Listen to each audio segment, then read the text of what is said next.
موضوع الدرس في خرائط الرسالة سورة المائدة تفسير ابن كثير. الحمد لله رب العالمين والصلاة والسلام على أشرف الأنبياء وسيد المرسلين سيدنا محمد وعلى آله وصحابه أجمعين. اللهم صل على سيدنا محمد وعلى آل سيدنا محمد كما صليت على إبراهيم وعلى آل إبراهيم في العالمين إنك حميد مجيد. أعوذ بالله من الشيطان الرجيم. بسم الله الرحمن الرحيم.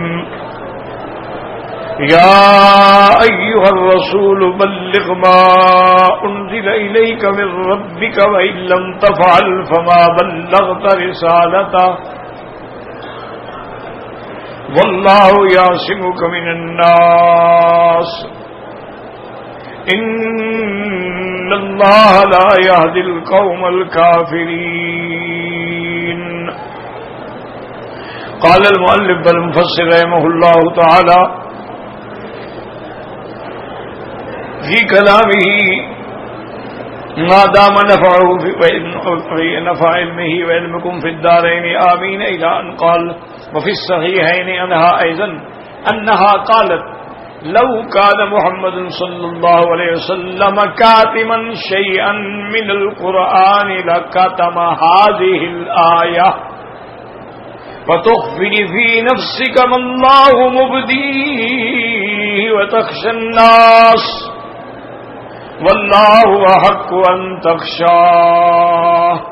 اب مفسر رحمۃ اللہ علیہ فرماتے ہیں کہ صحیحین میں یعنی بخاری اور مسلم میں سیدہ عائشہ صدیقہ رضی اللہ تعالیٰ عنہ سے روایت ہے کہ آپ فرماتی ہیں کہ اگر حضور اللہ کے قرآن میں سے کوئی آیت چھپانا چاہتے تو پھر یہ آیت چھپاتے جو حضرت زید اور بی بی زینب کے نکاح کے بارے میں نے کل عرض کیا تھا کہ اگر حضور چھپاتے تو پھر وہ بات چھپاتے. جب آپ نے وہ بھی نہیں چھپایا تو پھر کوئی اور بات کیا چھپائیں گے. وقال ابن ابي حاتم حدثنا عبد المنصور المادي قال حدثنا سعيد بن سليمان قال حدثنا عباد بن هارون بن عنترة عن أبيه قال كنت عند ابن عباس رضي الله تعالى فجاءه رجل فقال له إن ناسا يأتونا فيخبرونا إن عندكم شيئا لم يبدئه رسول الله صلى الله عليه وسلم للناس. فقال ابن عباس رضي الله تعالى عنه ألم تعلم أن الله تعالى قال يا أيها الرسول بلغ ما أنزل إليك من ربك والله ما ورثنا رسول الله صلى الله عليه وسلم سوداء في بيضاء وهذا إسناد جيد. ابن ابی حاتم نے ہارون ابن انترا سے انہوں نے اپنے والد سے یہ روایت فرمائی ہے کہ میں ابن عباس کی خدمت میں بیٹھا تھا. فجاء رجل ایک آدمی آیا. اس نے کہا کہ حضرت بہت سارے لوگ آتے ہیں اور آ کے ہمیں یہ بتلاتے ہیں کہ اللہ کے پیغمبر نے ایسا خاص علم جو ہے اسرار جو ہیں وہ آپ لوگوں کو اہل بیت کو دیے ہیں اور کسی کو نہیں دیے ہیں اور کسی پہ ظاہر نہیں کیے ہیں. کیونکہ ابن عباس جو ہیں حضور کے چاچا کے بیٹے ہیں تو ان کا بھی رشتہ ہے جیسے حضرت علی کا رشتہ ہے رضی اللہ عنہ. تو یہ بات کس حد تک صحیح ہے؟ تو حضرت ابن عباس نے فرمایا کہ عجیب لوگ ہیں. انہوں نے قرآن کی آیت نہیں پڑھی کہ اللہ نے اپنے پیغمبر کو فرما دیا تھا کہ یا ایھا الرسول بلغ ما انزل الیک کہ میرے پیغمبر جو ہم نے اتارا ہے پہنچاؤ. اگر نہ پہنچایا تو گویا تم نے رسالت کا حق ادا نہیں کیا ہے. تو حضور کیسے چھپا سکتے ہیں؟ کیسی باتیں کرتے ہو؟ آپ نے فرمایا خدا کے بندے، حضور پاک نے کبھی کوئی ایسی چیز، کوئی بیضا فی سودا، یعنی کسی کاغذ پہ کچھ لکھ کے ہمیں دیا ہو، قطعا نہیں دیا حضور صلی اللہ علیہ وسلم نے، اور نہ کوئی چیز چھپائی ہے جو اللہ نے آپ کے پاس وحی بھیجی۔ حضور صلی اللہ علیہ وآلہ وسلم نے اللہ تعالی کی وحی کو پوری دیانت و امانت کے ساتھ پہنچا دیا ہے۔ وہکذا فی صحیح البخاری من روایت ابی جحیفۃ وہب بن عبد اللہ السوائی قال قلت لعلی بن ابی طالب رضی اللہ تعالی عنہ هل عندكم شيء من الوحي مما ليس في القرآن؟ فقال لا والذي خلق الجنة وبرأ النسمة إلا فمن يؤتيه الله رجلا في القرآن وما في هذه الصحيفة قلت وما في هذه الصحيفة قال العقل وفكاك الأسير وأن لا يقتل مسلم بكافر۔ اور اسی طرح صحیح حدیث میں آتا ہے کہ وہب بن عبداللہ السوائی کہتے ہیں کہ میں نے حضرت علی رضی اللہ تعالی عنہ سے کہا کہ حضرت علی ہمیں یہ معلوم ہوا ہے کہ کیا اللہ نے آپ لوگوں کو اس وحی قرآن کے علاوہ بھی کوئی علم دیا ہے جو حضور نے خاص آپ کو دیا ہو اور کسی کو نہ دیا ہو؟ تو حضرت علی نے قسم کھائی، فرمایا والذی خلق الحب، جس نے دانہ پیدا کیا، جس نے اللہ نے مخلوق پیدا کی، مجھے اس ذات کی قسم ہے، اللہ کے نبی نے ہمیں کچھ نہیں دیا ہے جو امت کو نہ دیا ہو اور ہمیں چھپا کے دیا ہو۔ جو یہ کہتے ہیں غلط کہتے ہیں ہمیں۔ ہاں الا فہمن، ہاں ایک ہے عقل اور فہم، کہ ایک آدمی کو اللہ فہم زیادہ دیتے ہیں، ایک آدمی کو فہم زیادہ نہیں دیتے، ایک قرآن کو زیادہ سمجھ جاتا ہے، ایک کا فہم جو ہے وہ اتنا کبھی نہیں ہوتا ہے، وہ بات کی تہ تک نہیں پہنچ سکتا، یہ ایک الگ بات ہے، ورنہ یہ نہیں کہ اللہ کے نبی نے ہمیں کچھ چھپا کے دیا ہو اور وہ یہ دیا، یہ جو صحیفے میں ہے یہ ہمیں دیا ہے۔ تو صحابی کہتے ہیں میں نے پوچھا حضرت یہ صحیفے میں کیا ہے؟ تم نے فرمایا اس میں دیت ہے، کہ اگر کوئی آدمی قتل کرے تو کیا دیت ہے، اگر کوئی آدمی کسی کا کان کاٹ لے تو کیا دیت ہے، انگلی توڑ ڈالے تو کیا دیت ہے، ناک کی ہڈی توڑ ڈالے تو یہ دیت لکھی ہوئی ہے، یہ آکام لکھے ہوئے، اس میں اور تو کوئی چیز نہیں۔ تو اللہ کے نبی نے کبھی کوئی چیز نہیں چھپائی ہے، جو بھی ہے اللہ کے پیغمبر نے پہنچا دیا ہے۔ یاد رکھیں کہ ایک ہے فہم، کہ اللہ پاک سمجھ، اسی لیے میرے محبوب دو جہاں سرکار دو عالم صلی اللہ علیہ وسلم جب بات فرماتے تھے تو 3 دفعہ فرماتے تھے۔ آپ کوئی دعا مانگتے تب بھی 3 دفعہ مانگتے، اور اگر کسی کو بات کہتے، فرماتے، سمجھاتے 3 دفعہ فرماتے۔ تو محدثین نے لکھا ہے کہ اس کی کیا وجہ ہے کہ آخر حضور 3 دفعہ ایک ہی بات کو 3 دفعہ فرما رہے ہیں؟ تو انہوں نے لکھا ہے اس کی وجہ یہ ہے کہ سمجھنے والوں میں، سننے والوں میں بعض لوگ جو ہیں بڑے ذہین ہوتے ہیں، وہ تو پہلی دفعہ ہی سمجھ جاتے ہیں، بعض درمیانہ ذہن کے لوگ ہوتے ہیں تو وہ دوسری دفعہ سمجھ جاتے ہیں، بعض بالکل کمزور ذہن کے لوگ ہوتے ہیں تو تیسری دفعہ تو وہ بھی سمجھ جاتے ہیں جب ایک بات کو 3 دفعہ دہرایا جائے۔ تو اس لیے کسی کا فہم تیز ہوتا ہے اور کسی کا فہم درمیانی ہوتا ہے، اور بعض بالکل کمزور ذہن کے لوگ ہوتے ہیں ان کو بات سمجھانا بڑی مشکل ہو جاتی ہے۔ اب اس کی مثال دیکھیں کہ یوم الوقوف، یوم العرفہ، حج کے دن جو حضور پاک بھی موجود ہیں، اور حضور کا یہ پہلا اور آخری حج ہے، حضور نے ایک حج کیا اور آپ نے عمرے 4 کیے، اور یہی حضور ان کا حجۃ الوداع ہے کہ اس کے بعد پھر کوئی حج نہیں کیا، کیونکہ پھر ربیع الاول میں وفات ہو گئی۔ تو حجۃ الوداع کے موقع پر عرفات کے میدان میں جب اللہ نے اتنی بڑی نعمت کی تکمیل کی کہ الیوم اکملت لکم دینکم واتممت علیکم نعمتی ورضیت لکم الاسلام دینا، آج دین ہم نے مکمل کر دیا، نعمت پوری کر دی اور آپ کے لیے دین اسلام کو پسندیدہ دین قرار دے دیا۔ یہ آیت اتری تو صاف بات ہے کہ تکمیل دین، تتمیم نعم، ارضاء دین یہ کوئی معمولی نعمت تو نہیں تھی۔ اسی لیے ایک یہودی عالم نے، راہب نے حضرت عمر سے رضی اللہ عنہ سے کہا تھا کہ اگر اس قسم کی آیت ہمارے نبی پر موسیٰ علیہ السلام پہ اترتی لجعلناہ عیداً، تو ہم اس دن کو عید بناتے اور قیامت تک عید مناتے، خوشیاں مناتے۔ حضرت عمر مسکرائے، فرمایا جاہل ہو تمہیں پتہ ہے یہ آیت کب اتری ہے؟ انہوں نے کہا پتہ نہیں۔ انہوں نے کہا یوم الجمعہ یوم عرفہ، جمعہ کا دن تھا اور عرفات کا دن تھا۔ مسلمانوں کی تو دو عیدیں تھیں، جمعہ بھی عید ہے اور حج بھی عید ہے، یعنی یہ بڑی خوشی کی آیت ہے۔ لیکن جب یہ آیت اتری تو حضرت ابو بکر رو رہے تھے۔ ہم صحابہ نے کہا بھئی اب حضرت ابو بکر ایک تو سب سے بڑے ہیں، شان میں بھی بڑے ہیں، ایمان میں بھی بڑے ہیں، سرکار دو جہاں کی صحبت میں بھی بڑے ہیں، اب یہ کوئی رونے کا موقع ہے کہ آدمی رونا شروع کر دے؟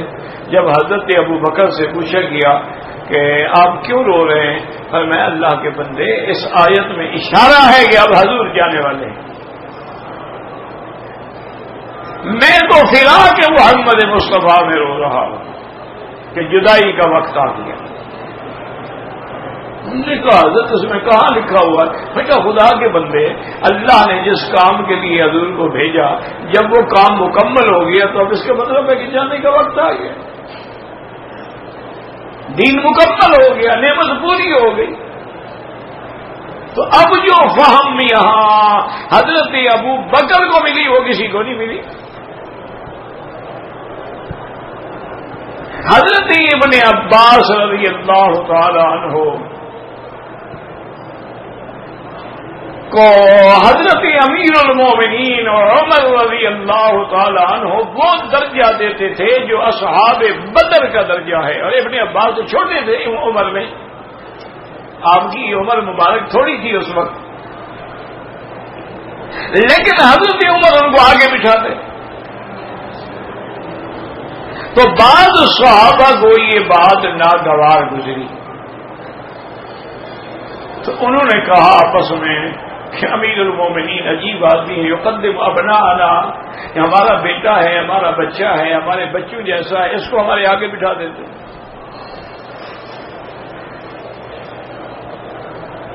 حضرت عمر کو بھی یہ بات پہنچی تو ایک دن حضرت عمر رضی اللہ تعالی عنہ نے ان سب صحابہ سے کہا کہ بھائی اذا جاء نصر اللہ والفتح ورأيت الناس يدخلون في دين الله افواجا فسبح بحمد ربك واستغفره انه كان توابا، اس کی تفصیل بیان کریں۔ سب صحابہ نے کر دی، صحابہ تھے، حضور سے انہوں نے قرآن پڑھا تھا، پھر عرب تھے، انہوں نے بالکل صحیح تفسیر بیان فرما دی۔ تو حضرت عمر نے ابن عباس کی طرف دیکھا اور فرمایا کہ ابن عباس یہ تفسیر، یہ ترجمہ تو بالکل ٹھیک ہے، لیکن اس کے علاوہ بھی تم نے اس صورت سے کوئی بات سمجھی ہے جو اور کسی نے نہ سمجھی ہو؟ اور ایک جگہ آتا ہے کہ آپ نے فرمایا غص یا غواص، اے دریا میں ڈوبنے والے، غوطہ مار کے موتی نکالنے والے، اس صورت سے بھی کو موتی نکالو نا۔ تو حضرت ابن عباس نے فرمایا کہ امیر المومنین فیہا نعی رسول اللہ صلی اللہ علیہ وسلم، اس صورت میں حضور کی وفات کی خبر ہے۔ سارے صحابہ حیران ہو گئے کہ کیسے اس میں کہاں لکھا ہوا ہے؟ انہوں نے کہا کہ ابن عباس نے کہا دیکھو اللہ کے بندے، جب اللہ نے یہ فرما دیا ہے کہ جب دین میں جماعتوں کی جماعتیں داخل ہونا شروع ہو جائیں گی، اللہ کی نصرت آ جائے گی، حوال العرب جو ہے فتح ہو جائے گا، تو اب آپ کا کام باقی کیا ہے؟ استغفار و تسبیح کرنا رہ گیا ہے، جس کا معنی یہ ہے کہ حضور کا کام تو مکمل ہو گیا۔ تو جس کام کے لیے آدمی آتا ہے جب مکمل ہو جائے تو پھر جانے کے دن آ جاتے ہیں۔ تو یہ فہم تھی جو اور کسی کو سمجھ نہ ہے۔ اسی طرح ایک دن میرے آقا نے رحمت دو عالم صلی اللہ علیہ وسلم نے فرمایا کہ عائشہ عبد خیرہ،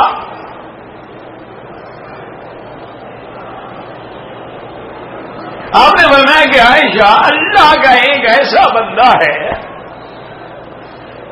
جس کو اللہ نے اختیار دیا ہے کہ دنیا میں رہنا چاہتے ہو یا ہمارے پاس آنا چاہتے ہو۔ تو بی بی عائشہ نے پوچھا کہ یا رسول اللہ پھر اس بندے نے کیا چاہا؟ انہوں نے کہا اللہ کا لکھا چاہا کہ جب موت تو آنی ہے تو پھر اللہ کا لکھا جلدی ہو تو اور اچھا ہے۔ تو بی بی عائشہ فرماتی ہے میں سمجھ گئی کہ عبد خیرہ سے مراد محمد مصطفیٰ ہیں، حالانکہ حضور نے اپنا نام تو نہیں لیا، حضور ایک بندہ ہے۔ اور میں نے کہا حضور کو یہ اللہ کا لکھا پسند کرنے کا معنی یہ ہے کہ اب آپ کی وفات کے دن آ گئے۔ تو یہ فہم تھا جہاں سیدہ عائشہ کا ذہن پہنچا، لیکن اور کسی بیوی کا ذہن نہیں پہنچا۔ اسی طرح ایک دفعہ حضرت امیر المومنین عمر رضی اللہ تعالی عنہ ثانی الخلفاء وزیر النبی المصطفیٰ بیٹھے ہیں کہ ایک عورت آئی،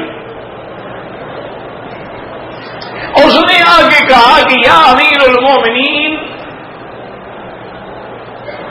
ان زوجی یصوم النہار ویقوم اللیل، کہ امیر المومنین میرا شوہر جو ہے وہ دن میں روزہ رکھتا ہے اور رات میں تہجد پڑھتا ہے۔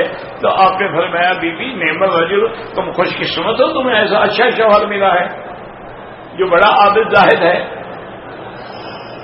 وہ عورت بیچاری ہٹ گئی پیچھے۔ حضرت ابی بن کعب بیٹھے تھے، انہوں نے فرمایا امیر المومنین آپ نے تو سمجھا ہی نہیں، وہ تو شکایت کرنے آئی تھی،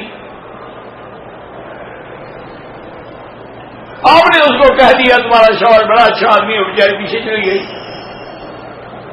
حضرت نے فرمایا کہ وہ کوئی شکایت تو نہیں کر رہی تھی، وہ تو کہہ رہی تھی کہ ان زوجی یصوم النہار ویقوم اللیل، دن میں روزے رکھتے ہیں رات میں تہجد پڑھتے ہیں، یہ کون سی شکایت؟ انہوں نے کہا حضرت یہی تو شکایت تھی کہ حضرت صوفی بن گئے ہیں، اپنی بیوی کا حق ادا نہیں کرتے۔ یہ بھی تو کوئی دین نہیں ہے نا کہ تم ساری رات تہجد پڑھو اور بیوی سوتی رہے، یہ کوئی دین شین نہیں ہے۔ آتے لے کل ذی حق کے نات، ہر حق والے کا حق ادا کرو، وہ دین ہے۔ اسی لیے صحابہ نے فیصلہ کر لیا تھا کہ اللہ یتزوج النساء، ہم کبھی شادی نہیں کریں گے، بلکہ بعض صحابہ نے کہا اب خصی ہو جائیں گے، اور بعض صحابہ نے کہا کہ اللہ نفطر، ہم کبھی افطار نہیں کریں گے، ہمیشہ روزہ رکھیں گے، اور بعض صحابہ نے کہا کہ اللہ ناکل اللحم، ہم کبھی گوشت نہیں کھائیں گے، بعض صحابہ نے کہا اللہ ننام باللیل ابدا، ہم کبھی رات کو نہیں سوئیں گے۔ وجہ کیا تھی؟ وجہ یہ تھی کہ انہوں نے پڑھا کہ پہلے زمانے میں لوگ جو ہیں ان کی عمر 1000 سال ہے، 800 سال ہے، 500 سال ہے، 600 سال ہے، 400 سال ہے، اور ہماری عمر تو 60-70 سال ہے۔ تو جس آدمی نے 1000 سال عبادت کی ہو، اس کا ہم کیا مقابلہ کر سکتے ہیں؟ تو اس لیے ہم اب رات دن عبادت میں صرف کرتے ہیں، دن ہے یا رات ہے۔ حضور کو پتہ لگا، حضور نے صحابہ کو بلایا اور ناراض ہو گئے۔ حضور نے خطبہ پڑھا اور فرمایا ایکم مسلی، کون ہے تم میں سے جو میرا مقابلہ کرتا ہو؟ کیا کہتے ہو؟ انی اصوم وافطر، میں روزہ بھی رکھتا ہوں، افطار بھی کرتا ہوں، انام واقوم مصلی، میں رات کو نیند بھی کرتا ہوں، تہجد بھی پڑھتا ہوں، میں اپنے بیویوں کے حقوق بھی ادا کرتا ہوں، اور کبھی اگر میں نے روزہ وصال رکھا ہے، یعنی دن کو بھی روزہ، رات کو بھی روزہ، دن کو بھی روزہ، رات کو بھی روزہ، تو ابھی تو ان ربی ہو یطعمنی و یسقینی، مجھے تو میرا رب کھلاتا پلاتا ہے، تمہیں کون کھلاتا پلاتا ہے؟ یہ کوئی دین نہیں ہے، لا رہبانیت فی الاسلام، اسلام اجازت نہیں دیتا ہے کہ بیوی بچوں کو چھوڑ کے پہاڑوں کی چوٹیوں پہ جا کے بیٹھ جاؤ۔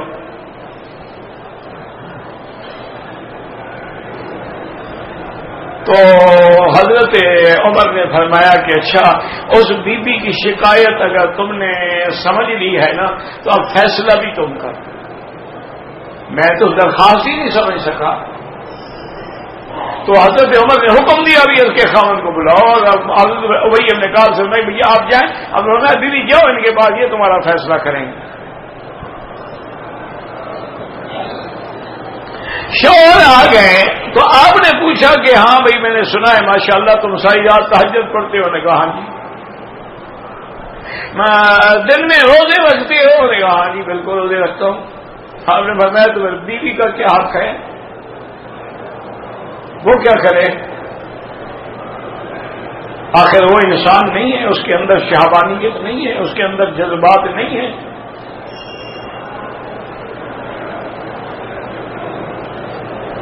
اور بھی تو اس کے اندر بھی تو جو قوت حیوانیہ ہے نا، جیسے مرد میں ہے۔ اب دیکھا نہیں ماشاءاللہ ہمارے بوڑھے بوڑھے لوگ جو ہیں جن کی 4 نمبر کی اینکیں لگی ہیں نا، ٹیلی ویژن پہ ایسے بیٹھتے ہیں، مجال ہے کہ ان کی پلک جھپکی جائے۔ تجربہ کر لو، میرے اپنے شاگردوں کا یہ حال ہے، میں جانتا ہوں۔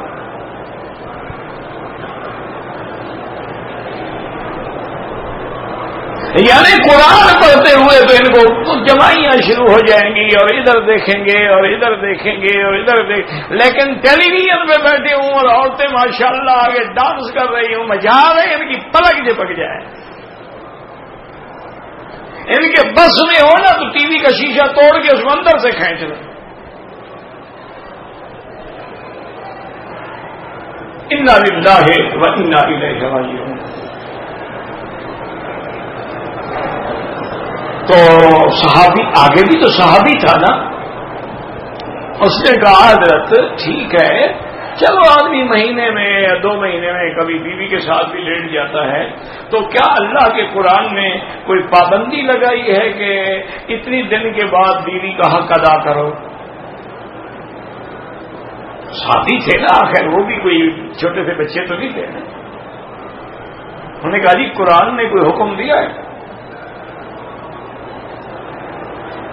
حضرت ابی بن کعب مسکرائے، انہوں نے فرمایا معلوم ہوتا ہے قرآن پڑھتے تھے ہو، سمجھتے نہیں ہو۔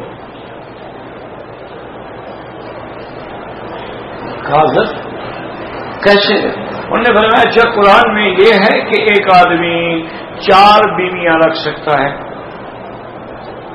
میں نے کہا ہاں جی یہ تو قرآن میں ہے کہ 2 یا 4 یا 3 یا 4۔ انہوں نے کہا اچھا اگر ایک آدمی کی 4 بیویاں ہوں تو ہر بیوی کی باری کتنے دن کے بعد آئے گی؟ انہوں نے کہا جی 3 دن کے بعد چوتھی کے پاس جائے گا نا۔ تو فرمایا 3 دن تم تہجد پڑھا کرو، 1 دن بیوی کا حق ادا کیا۔ اس کے جذبات کا احترام کیا کرو۔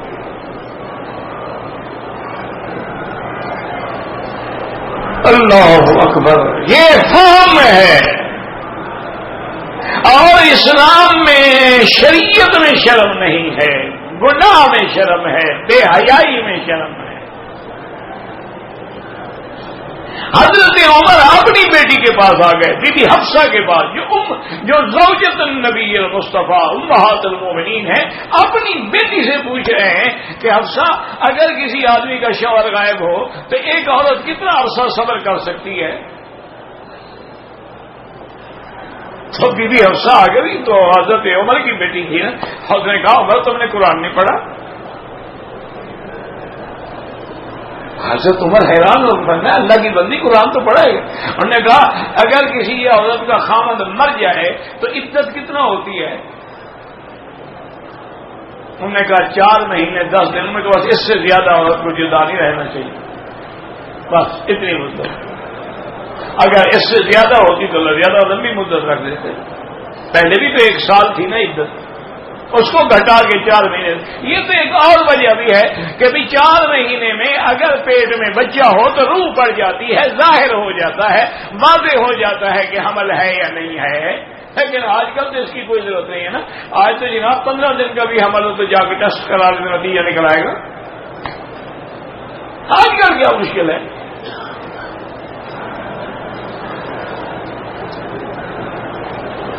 تو اس لیے ہمیشہ یاد رکھیں کہ حضرت علی نے بھی یہی فرمایا کہ الا فہمن نوتیہ اللہ، کہ اگر اللہ نے کسی کو قرآن کی فہم زیادہ عطا فرمائی ہے تو اس سے کسی کا کیا جھگڑا ہے. باقی حضور نے ہمارے لیے کچھ چھپا لیا ہو غلط بات ہے، جو کہتے ہیں وہ جھوٹ بولتے ہیں. یہی تو روافض میں کس نے بنائے ہیں نا کہ حضرت علی رضی اللہ عنہ کو حضور نے خلافت لکھ دی تھی. اللہ کے بندے 1400 سال گزر گئے، جس کو خلافت لکھ دی گئی اس نے تو کبھی نہیں ظاہر کی. تمہیں کیسے پتہ لگ گیا؟ یاد رکھو حضور صلی اللہ علیہ وسلم جب بیمار تھے، آپ کی آخری بیماری تھی، یعنی مرض الوفات تھی جس میں آپ فوت ہو گئے. حضرت عباس آئے حضرت علی کے پاس. قریبی رشتہ داروں میں اس وقت حضرت عباس تھے، حضرت فضل تھے، حضرت علی تھے. تو حضرت عباس بڑے تھے، وہ حضرت علی کے پاس آئے اور کہا کہ علی بیٹھو میری بات سنو. انی لأعلم علامات موت قریش، میں قریش کے لوگوں کے موت کی نشانیاں جو ہیں وہ جانتا ہوں، اور میں یقین سے تمہیں کہتا ہوں کہ حضور پر وہ نشانیاں شروع ہو گئی ہیں اور حضور کی موت کا وقت قریب آ گیا ہے. لہذا تم حضرت کی خدمت میں جا کے خلافت لکھوا لو تاکہ بعد میں اختلاف بھی نہ ہو، جھگڑا بھی نہ ہو، فیصلہ بھی ہو جائے. اور ویسے بھی ہم اہل بیت ہیں، ہمارا حق ہے. تو حضرت علی نے عرض کیا کہ یا عمے یا عباس، واللہ خدا کی قسم ہے میں کبھی بھی نہیں لکھواؤں گا حضور سے. انہوں نے کہا کیوں؟ انہوں نے کہا 2 وجہ ہیں. ایک تو حضور کی بیماری ہے اور بیماری بھی مرض الوفات ہے کہ اب یعنی حضور کے زندہ رہنے کا امکان ختم ہوتا جا رہا ہے. تو حضور کی وفات کے وقت میں خلافت کا رونا لے کے بیٹھ جاؤں تو کوئی قیامت تک مجھے معاف کرے گا؟ یہ محبت تھی حضور کی کہ حضور کی وفات کا وقت ہے اور تم خلافتیں لکھوا رہے ہو.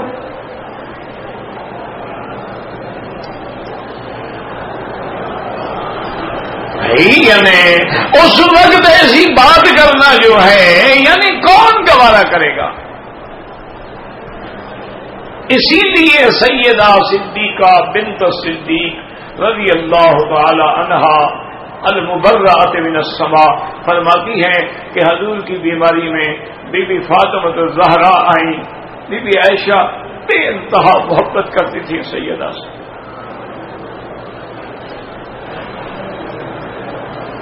فرماتی ہے واللہ خدا کی قسم ہے میں نے بی بی فاطمہ جیسا کوئی حسین عورت نہیں دیکھی.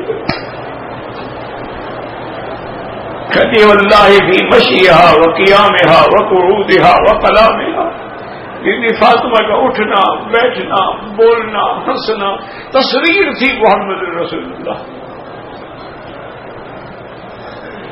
یہ بی بی عائشہ فرماتی ہے مجھے سیدہ فاطمہ بہت محبوب تھی. میرے محبوب کی شکل جو تھی، تصویر جو تھی. کہتی ہے جاءت فاطمہ سیدہ آئی، حضور نے اشارہ کیا تو بی بی فاطمہ حضور کے قریب ہو گئی. حضور نے ان کے کان میں کوئی بات کی، آہستہ آہستہ بات کی، میں ساتھ کھڑی تھی، میں نہیں سن سکی. فرفعت راسها، جب بی بی فاطمہ نے سر اٹھایا تو رونے لگی.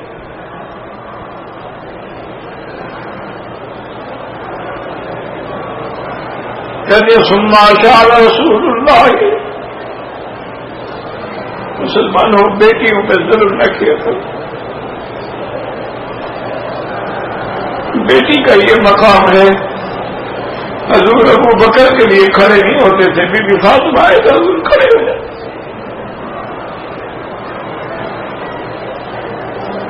بیٹیوں پہ ظلم کرو گے تو جہنم ملے گی.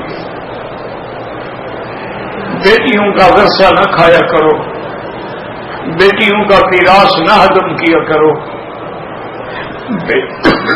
بیٹی کو اگر حق المہر ملے یا خاوند کی طرف سے جائیداد ملے، اس میں تمہارا کوئی حق نہیں ہے، اس پہ ظلم نہ کیا کرو. بیٹی کی عزت عفت کا خیال رکھا کرو، اور بیٹی کا نکاح اس کے مشورے کے بغیر کبھی نہ کیا کرو. یہ ظلم ہوتا ہے کہ جی میری بیٹی ہے، میں باپ ہوں، میں جو چاہوں کالے چور کو دے دوں. تمہیں بھی کوئی کالا چور ٹکر جاتا نا، پھر تمہیں پتہ لگتا ہے یہ بات کہتے ہوئے. لازم اپنی بیٹی سے مشورہ لو، اگر راضی نہ ہو نہ کرو.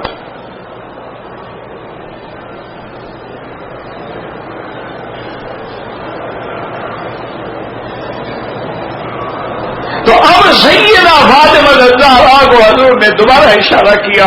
بی بی پھر قریب ہوئی، حضور نے کان میں بات کی تو بی بی ہنسنے لگے. بی بی عائشہ کہتی ہیں کہ اس دن میرے دل سے بی بی فاطمہ کا جو مقام تھا نا وہ کم ہو گیا کہ یہ ہنسنے کا وقت ہے، حضور پر سکرات لگی ہوئی اور تم ہنس رہی ہو.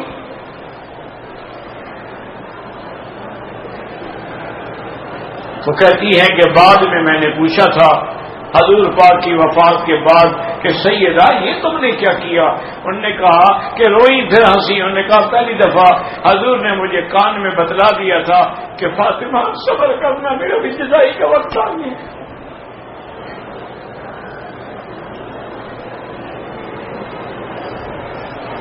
اب میں اپنے اللہ کے پاس جا رہا ہوں. فصبری واحتسبی، صبر کرنا، وابیلا نہ کرنا، ماتم نہ کرنا، جاہلیت کی طرح کپڑے نہ پھاڑنا، صرف یہی کہنا انا للہ وانا الیہ راجعون.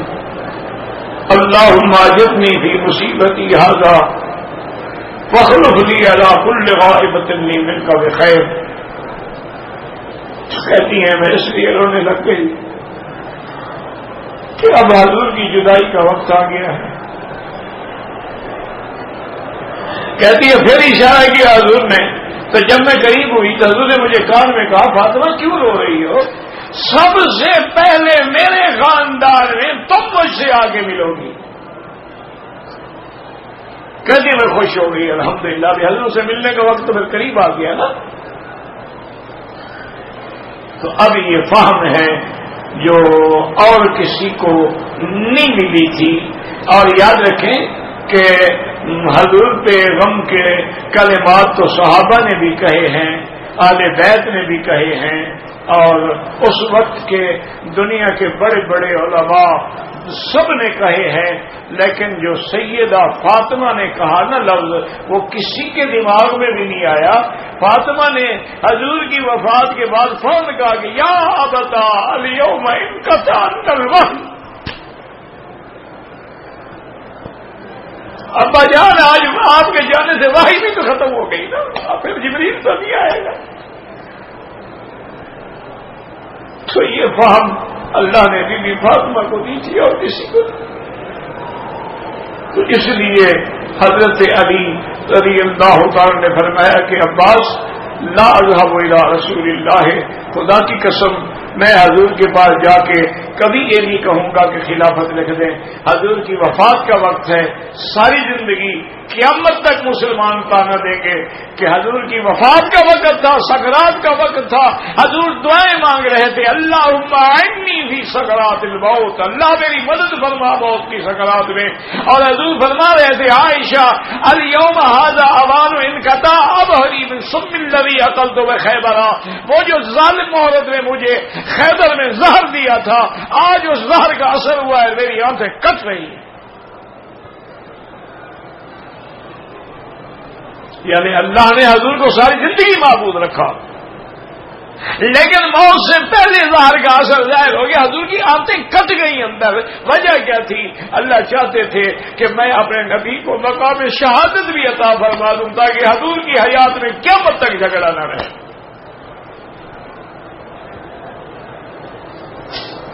صلی اللہ علیہ وسلم. حضور پہ درود شریف تو پڑھ لیا. مسلمان کو کہنا چاہیے کہ درود پڑھو. انا للہ و انا الیہ راجعون، اللہم اجرنا فی مصیبتنا واخلف علی کل غائبۃ لنا منک بخیر. اللہ اکبر، اللہ اکبر. تو حضرت علی نے فرمایا کہ عباس کیا کہہ رہے ہو؟ قیامت تک ہمیں امت محمد مصطفیٰ معاف نہیں کرے گی کہ حضور کی موت کا وقت تھا اور علی خلافت لکھوانے کے لیے کاغذ لے کے کھڑے تھے. ایک بات. اور دوسری بات یہ ہے، انہوں نے کہا چاچا عباس اگر حضور نے خلافت لکھ دی تو الحمدللہ، لیکن اگر حضور نے انکار کر دیا تو پھر قیامت تک ہمارے خاندان میں خلافت نہیں آئے گی. اس لیے اس مسئلے کو رہنے دو، جو چاہے گا اللہ ہو جائے گا. تو اس لیے یاد رکھیں حضور پاک نے کچھ بھی نہیں چھپایا، جو اللہ نے وحی بھیجا ہے حضور نے پہنچا دیا ہے. حضور نے ہر حکم پہنچایا، ہر آیت پہنچائی. آپ نے تکلیفیں برداشت کر لی، آپ نے پتھر برداشت کر لیے، آپ نے دندان مبارک شہید کروا لیے، آپ زخمی ہو گئے، لیکن حق بات جو تھی وہ پہنچائی ہے. اعلاء کلمۃ الحق اور ابلاغ دین. اللہ ہمیں دین مستقیم پہ ثابت قدم رکھے.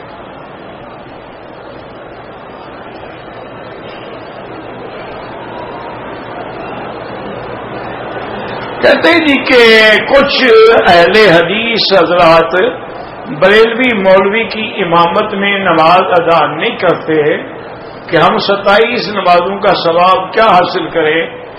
وہ تو بات ٹھیک ہے نا بھائی، جو بھی اہل بدعت ہو اس میں علماء اہل حدیث کی بات نہیں بلکہ تمام علماء کا اتفاق ہے، اہل سنت والجماعت کا، کہ کسی اہل بدعت کسی مبتدع کے پیچھے نماز پڑھنا جائز نہیں ہے. یہ تو اتفاقی مسئلہ ہے، اس میں تو اختلاف ہے ہی کہ جو لوگ بدعتی ہیں ان کو کبھی امام نہ بناؤ. من وقر صاحب بدعت فقد اعان علی هدم الدین. جو بدعتی کا احترام کرے، امام بنائے، پیر بنائے، اونچا کرے، حضور نے فرمایا اس نے دین محمد مصطفیٰ کو ختم کر دیا ہے.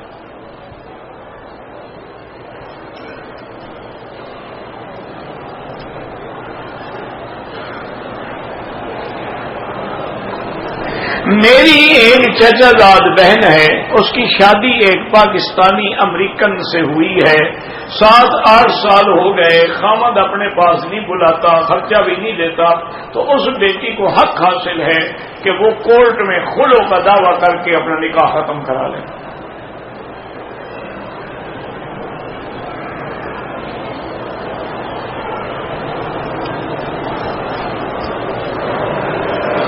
اور میری بیٹی، آپ کے لوگ تو شاید سنیں نہ سنیں، لیکن اس مسئلے میں امریکن گورنمنٹ جو ہے نا وہ بڑی حساس ہے. آپ اگر ان کو درخواست دیتے ہیں کہاں رہتا ہے آپ کا خاوند، اس کا ایڈریس اس علاقے میں، ہوم منسٹر کو، کہ اس نے یہ نکاح ہے، اتنے سال ہو گئے، مجھے خرچہ بھی نہیں دیا، چھوڑتا، آپ کو وہ خرچہ بھی دلائیں گے، طلاق بھی دلائیں گے. وہ کافر ہیں، بے دین ہے بدبخت، لیکن بے آئین نہیں. یہ ہم مسلمان ہیں کہ نہ دین ہے نہ آئین ہے، امیدیں ہماری ختم ہو.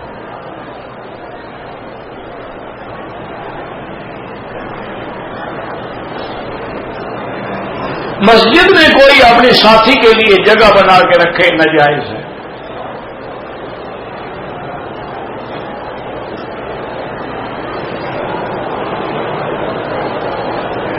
اگر امام دوسری رکعت میں تلاوت کر رہا ہے تو آدمی دل میں کہہ سکتا ہے کہ یا اللہ ہمیں بھی ان مومنین کے ساتھ میں. کوئی دل میں کہنے سے کچھ نہیں ہوتا, زبان سے نہ کہے کیونکہ نماز میں ہے.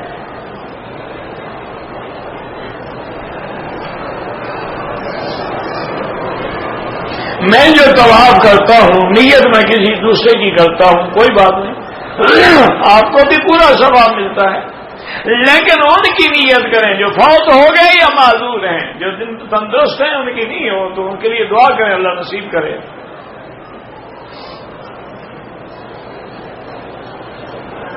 ایک آدمی نے عمرہ کیا, طواف کیا, صفا مروا دوڑا, مسجد میں تلاوت کر رہا تھا, کسی نے آگے خوشبو لگا دی, دم نہیں پڑتی لیکن فوراً دھو ڈالو.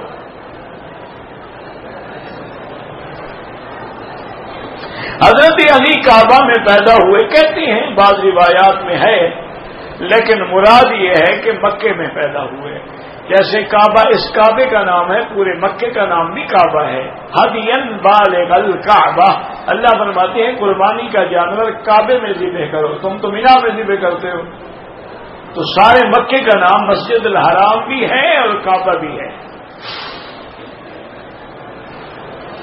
اگر امام ہے تو اس کے پیچھے کچھ بھی نہیں پڑھنا چاہیے حنفی مسلک میں. حضور کی پیدائش پہ میلاد منانا جو ہے بالکل ناجائز ہے, بلکہ یہ تو کافروں کی رسم ہے, نصرانیوں کی رسم ہے, وہ میلادی ہیں, اسلام کا تو کوئی تعلق نہیں ہے اسے. نماز جنازہ میں بھی سورۃ فاتحہ نہیں پڑھی جاتی, پہلے ثنا اس کے بعد درود اور پھر دعا, چونکہ جنازہ تو ہے ہی دعا, وہ تو نماز ہے ہی نہیں.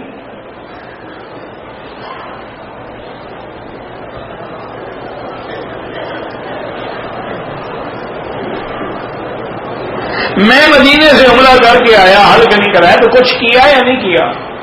بالکل نہ بال کاٹے اور نہ حلق کرایا, تو حلق بھی کراؤ, دم بھی ادا کرو.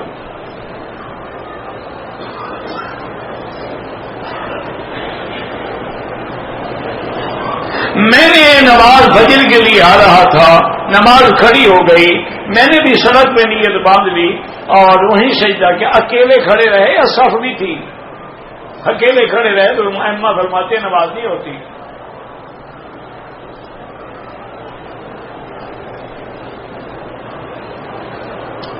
جو آدمی فوت ہو گیا ہے اس کے لیے عمرہ کرنا یہاں رہتے ہوئے بھی کر سکتے ہو, اپنے ملک سے آ کے بھی کر سکتے ہو, مدینے منورہ جا کے بھی کر سکتے ہو. احرام میں نے پہن لیا, عمرے کی نیت نہیں کی اور خوشبو لگائی, کوئی حرج نہیں. بھائی چادریں پہننے سے تھوڑا عمرہ شروع ہو جاتا ہے, عمرہ تو تب ہوگا جب نیت کریں گے. ایسے دو چادریں باندھ کے تم ساری زندگی پھرتے رہو تو یہ عمرہ ہوگا کوئی؟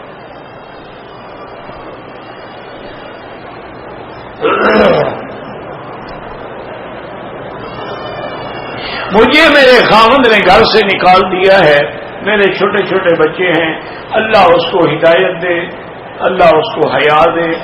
اور آپ بھی اپنے علاقے کے علماء اور دو چار بزرگوں کو اس کے پاس بھیجیں. اگر وہ نہیں مانتا ہے نا فوراً آپ دعویٰ کر دیں, پھر وہ سیدھا ہو جائے گا. نہ نفقہ بھی دینا پڑے گا یا فیصلہ کرنا پڑے گا. وہ بھی اسی لیے اکڑ جاتے ہیں, پتہ ہوتا ہے نا اسے کچھ نہیں کرنا.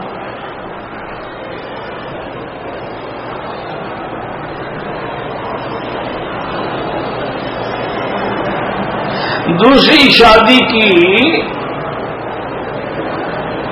تصور کرنے سے روحانیت کم ہو جاتی ہے. اللہ کا حکم ہے کہ 4 کر سکتے ہو, ان کی روحانیت کم ہو جاتی ہے. پھر حضور نے تو 9 شادیاں کی, ان کی روحانیت بالکل ہی کم ہو گئی ہوگی. نعوذ باللہ ثم نعوذ باللہ. کیسے کیسے جاہل پیر ہے, اصل میں اس کی شادی ہوتی نہیں ہوگی, اس کا باقی کا کھانا بھی خراب کرو.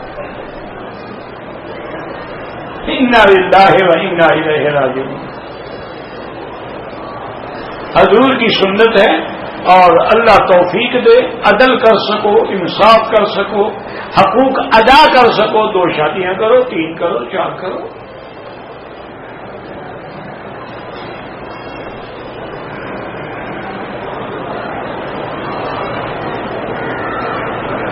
کہتے تھے کہ یہ جو عامل ہوتے ہیں آپ کی تقریروں سے ہمیں ایسے لگتا ہے کہ جیسے ان کے پاس جانا جائز نہیں۔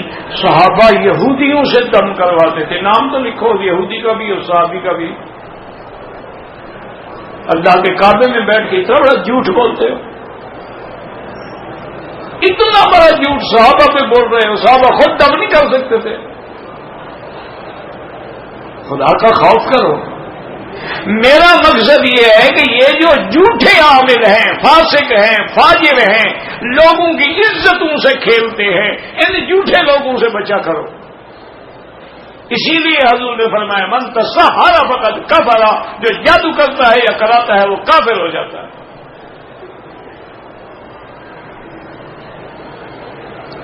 بینک میں نوکری کر سکتے ہیں لیکن کوشش کرو کہ نہ کرو۔ اگر مجبوراً اور کوئی نوکری نہیں ملتی تو چوری تو نہیں کرنی نا، نوکری کر لو لیکن دوسری جگہ تلاش کرو، جب مل جائے چھوڑ دو۔ اذان سے پہلے درود پڑھنا خلاف سنت ہے، اذان کے بعد درود پڑھو اور دعا مانگو اللہم رب ہذہ الدعوۃ التامہ۔ میری بیٹی کا دایاں ہاتھ جو ہے وہ کام نہیں کرتا ہے، 1.5 سال عمر ہے، اللہ شفا عطا فرمائے۔ میری بیٹی اس کو زمزم پلائیں، اسی جگہ زمزم لگائیں اور اس کا علاج بھی کرائیں۔ آج کل تو میڈیکل سائنس بہت ترقی کر گئی ہے، کوئی اعصابی پرابلم ہوتا ہے وہ انشاءاللہ ٹھیک ہو جائے گا۔ رفع یدین جو کرتے ہیں ان کی نماز بھی صحیح ہے، اور جو نہیں کرتے ہیں اس کی نماز بھی صحیح ہے کہ رفع یدین نہ فرض ہے نہ واجب ہے۔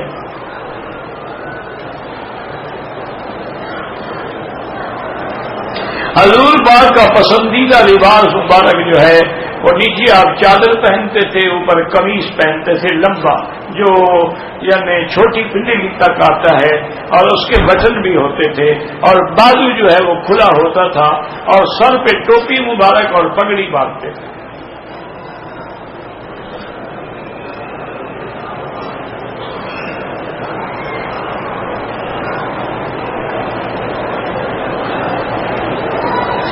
اور ممبر پہ کھڑا نہیں، مجھے نہیں پتہ لگا ہے کیا لکھا۔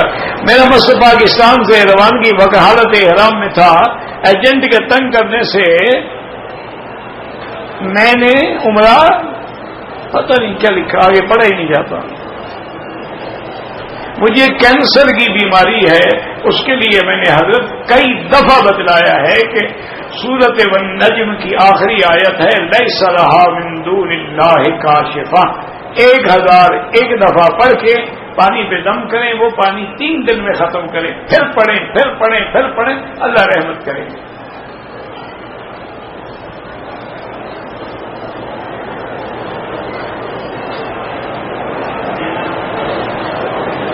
تو قرآن اندازی جو ہے وہ ٹھیک ہے، وہ جائز ہے۔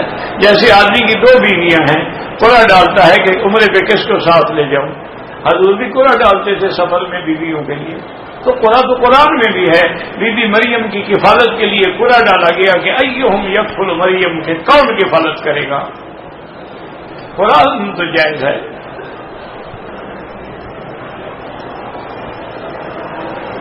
اہل حدیث اور تبلیغی جماعت میں کیا فرق ہے؟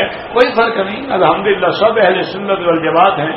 ایک نے حدیث پڑھنا اپنے دل میں لگا ہے، ایک نے اللہ کا دین پہنچانا دل میں لگا ہے، کوئی بات، کام ہے اپنا اپنا کام ہے، ہم تو کسی کو برا نہیں کہتے ہیں الحمدللہ۔ استخارہ کیسے معلوم ہوگا؟ آپ 2 رکعت پڑھ کے 3 دفعہ دعائے استخارہ پڑھیں، اور پھر جو اسباب پیدا ہوں اور دل کا رجحان جدھر ہونے لگے سمجھو بس یہی خیر ہے، اور اگر خیر ہوگا تو تیرا وہ کام ہوگا، ورنہ ہوگا ہی نہیں، خود بخود ڈل جائے گا۔ امام کے پیچھے حنفی ہیں تو فاتحہ نہ پڑھیں، حضور پاک نے رفع یدین کے بغیر بھی نمازیں پڑھی ہیں. عبداللہ بن مسعود رضی اللہ تعالیٰ عنہ کی روایت ہے, اور سنن ترمذی میں, سنن مصنف عبدالرزاق میں, سنن ہر حدیث کی کتاب میں جہاں رفع یدین ہے وہاں نہ کرنے کی بھی بات ہے, حدیثیں ہیں.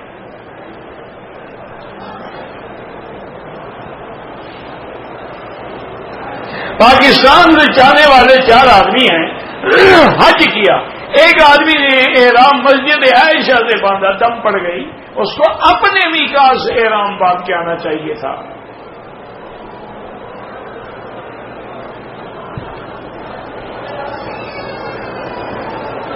تبلیغ میں وقت لگانا چاہیے, بالکل لگانا چاہیے. اگر چاہتے ہو کہ تمہاری اصلاح ہو جائے, تم دین کے اعمال پہ پکے ہو جاؤ, تو لازمی بات ہے اس میں محنت کرو.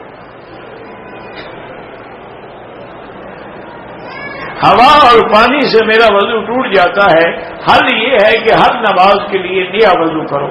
یعنی اب جیسے تم نے مغرب کا وضو کیا ہے, عشاء تک نماز پڑھتے رہو چاہے ہوا خارج بھی ہو, لیکن عشاء کے لیے پھر نیا وضو کرو, پھر فجر تک وہی وضو کافی ہے. طواف کرو, نماز پڑھو, نفل پڑھو, اگلی نماز کا وقت آئے گا تو پھر نیا وضو کرو.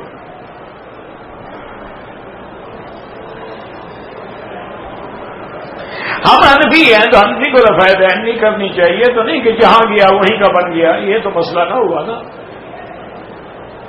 یہ تو پھر مذاق ہو گیا نا.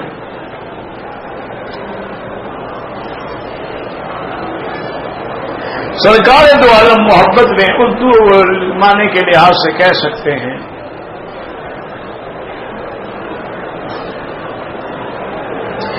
میرے گاؤں میں ایک آدمی نے مرتے وقت وصیت کی کہ فلاں مزار کے گرد 7 چکر طواف لگا کے نماز جنازہ پڑھنا, بس دعا کرو اللہ کرے وہ شرک پہ نہ مر گیا ہو.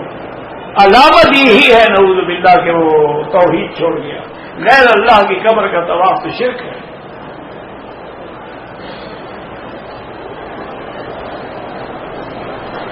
اگر کوئی آدمی عمرے کے بعد بال چھوٹے چھوٹے کاٹتا ہے, دم پڑ جاتی ہے, اور احرام سے بھی نہیں نکلے گا جب تک بال نہیں کٹائے گا.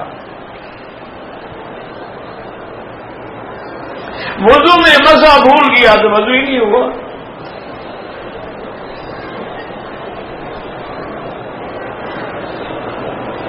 اگر آدمی بیوی کے قریب نہ ہو, دور ہو, غصے میں آ کر 2 دفعہ طلاق دے دے تو طلاق ہو جاتی ہے جناب. طلاق کے لیے قریب ہونا تو ضروری نہیں ہے. یہ کہاں لکھا ہوا ہے کہ اس کو سینے سے لگا کے پیار کرتے ہوئے طلاق پیش کرے؟ یہ بے وقوفی والی بات ہے, طلاق ہو جاتی ہے. صفا کے اندر کندھا نکالنا ضروری نہیں ہے, صرف طواف میں ہے. صفا کے لیے بھی افضل یہ ہے کہ وضو ہو, لیکن اگر وضو نہ ہو تو صفا ہو جائے گی. لیکن آج کل احتیاط کرو, کیونکہ آج کل صفا کو انہوں نے مسجد کے اندر کر دیا ہے, اب وہ باہر نہیں رہی. حضور کے زمانے میں تو باہر تھی مسجد سے.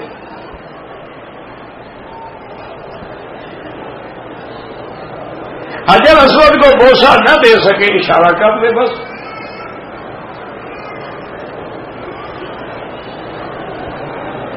ریٹائرڈ لوگوں کے لیے جو نیشنل سیونگ کی اسکیم ہے, ریٹ اوپر نیچے ہوتا رہے, کہ وہ سود ہے جناب.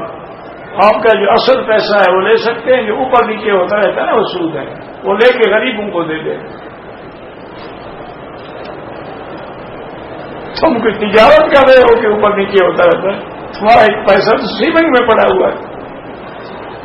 یا تو بزنس کرو نا, ریٹ کم ہو جائے تو تمہارے نقصان ہو. وہ تو یہ ہے کہ کبھی پینشن کا ریٹ بڑھا دیا انہوں نے, کبھی 6%, کبھی کہا 7%, کبھی کہا 3%. تو ہے تو وہی سود. میں اپنی حالات کی بنا پہ بچوں کا عقیقہ نہیں کر سکا تو کوئی بات نہیں, سنت ہے, ہو سکتا ہے کرو, نہیں ہو سکتا نہ کرے. اور اگر کوئی غریب ہے اس کے لیے ضروری نہیں ہے کہ کرے, اس کی روٹی نہیں ہے تو عقیقہ کہاں سے کرے.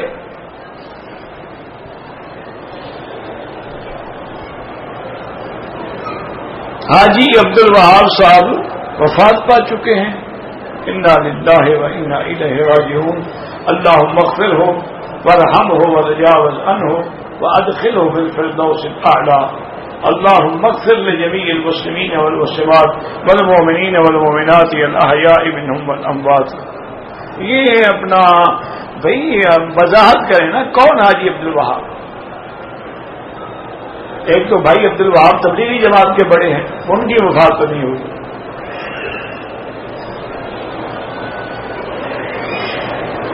اگر حج یا عمرہ جو ہے دور ہے حرم سے تو وہ مسجد جو محلے میں ہے وہاں بھی نماز پڑھ سکتے ہیں, لیکن جو اس مسجد کا ثواب ہے وہ تو وہاں نہیں ملتا نا. یار 8 دن کے لیے آئے ہو, مسئلے پوچھتے ہو, دور ہیں کتنے دور ہیں جناب. اتنا تو تم روزانہ اپنے فصلوں کے چکر لگا کے آتے ہو, اتنا تو روزانہ تم واک کرتے ہو, جوگنگ کرتے ہو, حرم آنے کے لیے دور ہیں. جتنے دور ہیں ثواب زیادہ ہوگا. بعض مسجد میں امام داڑھی چھوٹی ہے ان کے پیچھے نماز نہ پڑھا کریں, جس کی داڑھی پوری ہے اس کے پیچھے پڑھیں. حضور پاک کی داڑھی مبارک سینے تک تھی اور آپ گول کرتے تھے اس کو. یا خود میں اطراف لحیت ہی کے لفظ بھی ہیں, اور یہ بھی ہے کہ گول تھی جیسے چاند کا حالہ ہوتا ہے. تو وہ تو صاف بات ہے کہ جب تک بنایا نہ جائے تو گول تو نہیں ہوگی نا.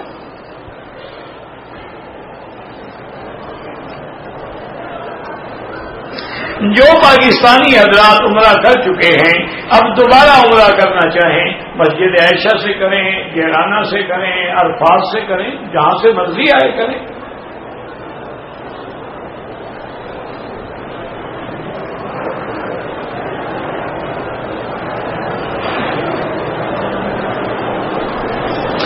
میں نے بہرحال مدینہ سے مکے آ گئی, 10 دن کے بعد چیک کیا تو میرے مینسز ختم ہو چکے تھے.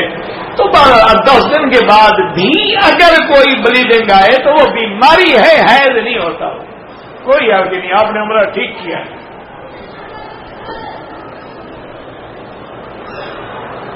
اگر کوئی آدمی بیمار ہے, اس کے مکہ مدینہ آنے کی امید نہیں ہے, اس کے لیے عمرہ کر سکتے ہیں, بالکل کر سکتے ہیں.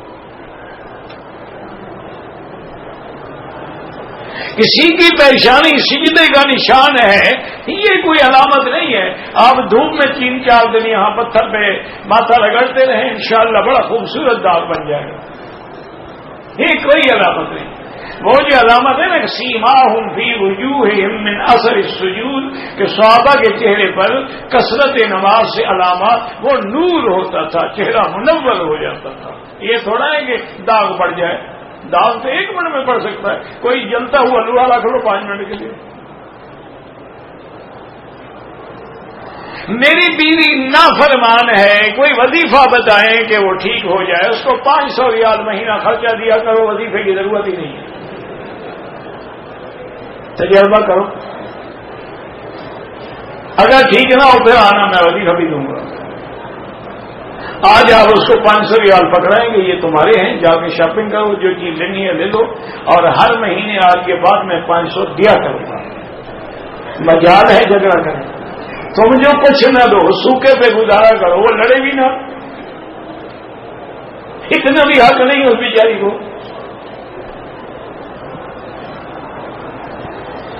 بابا اگر وہ بے گناہ لڑتی ہے تو پھر اللہ کے فرشتے بھی لعنت کرتے ہیں.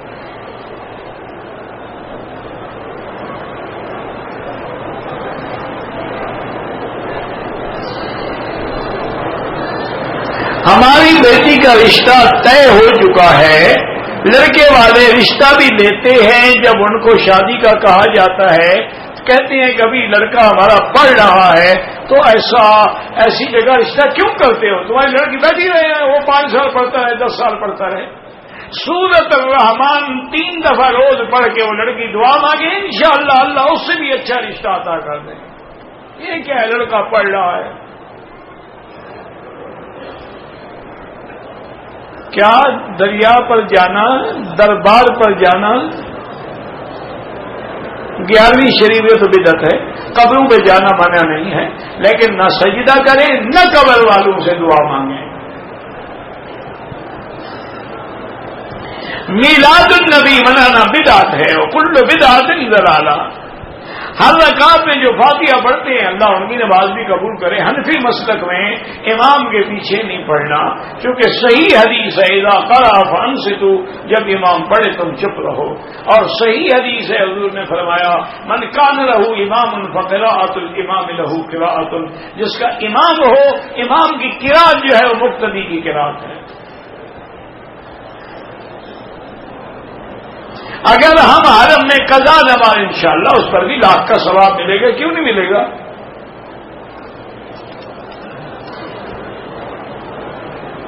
اگر بیٹھے بیٹھے اونگ آئے تو وضو نہیں ٹوٹتا، ایک لگا لے تو ٹوٹ جاتا ہے.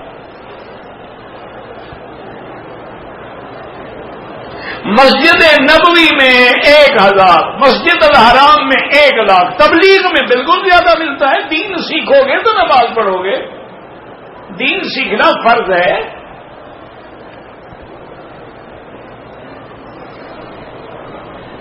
اگر ہم 17 دن رہیں یا 20، چاہے 1 مہینہ رہو، اگر نیت نہیں ہے 15 دن کی عام کی تو مسافر ہو. اگر نیت کر لی ہے 10 دن کے بعد بھی چلے جاؤ نماز پوری پڑھو، یہ تمہاری نیت پر ہے. جو لوگ حاجیوں کو ملنے آتے ہیں ان کو زمزم مکس کر کے دیں، بالکل نہیں، خالص دیں چاہے 1 گھونٹ دیں. ہر چیز کو 2 نمبر نہ بناؤ نا.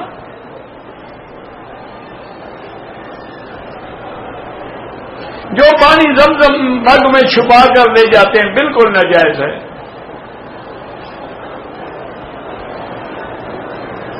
غلطی سے احرام اتار دیا، مجھے کیا کرنا چاہیے؟ کیوں اتار دیا تو وجہ بھی تو لکھو نا. انگوٹھی میں فیروزے کا پتھر پہنے کوئی حرج نہیں، کوئی پتھر بھی پہنے. پتھر پہننا منع نہیں ہے، لیکن عقیدہ رکھنا منع ہے کہ اس پتھر میں فائدہ ہے اور اس میں نقصان ہے. یہ عقیدہ رکھو تو پھر تو شرک ہے. احرام کے بعد خوشبو لگائے دم دینی پڑے گی. میں نے عمرے کا احرام باندھا، طواف اور صفایا نہیں کی تو کیا کیا پھر آپ نے؟ یہ بھی تو لکھتے نا آگے کہ میں نے طواف بھی نہیں کیا، صفا بھی نہیں کیا، پھر کیا کیا؟ ڈانس کرتے رہے، کیا کرتے رہے؟ عمرہ بھی کرو اور دم بھی ادا کرو، مذاق ہے یہ. حرم کے حدود میں کسی بھی مسجد میں نماز پڑھیں بالکل انشاءاللہ 25 لاکھ ملے گا. مجھے اللہ اولاد عطا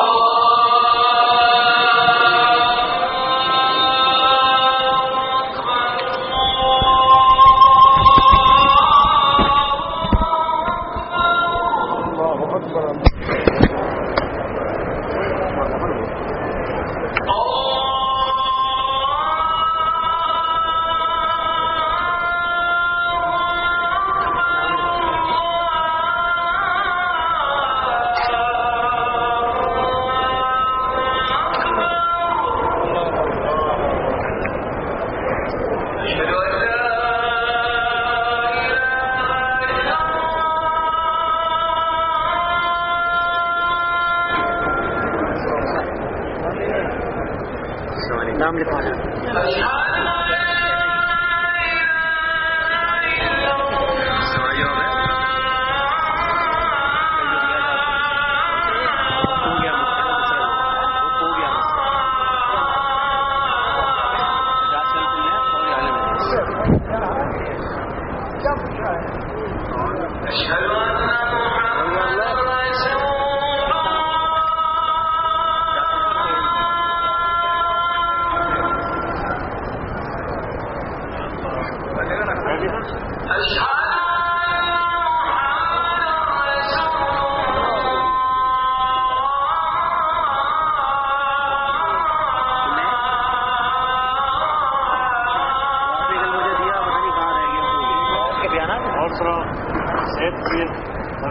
آپ کو نقصان ہو گیا.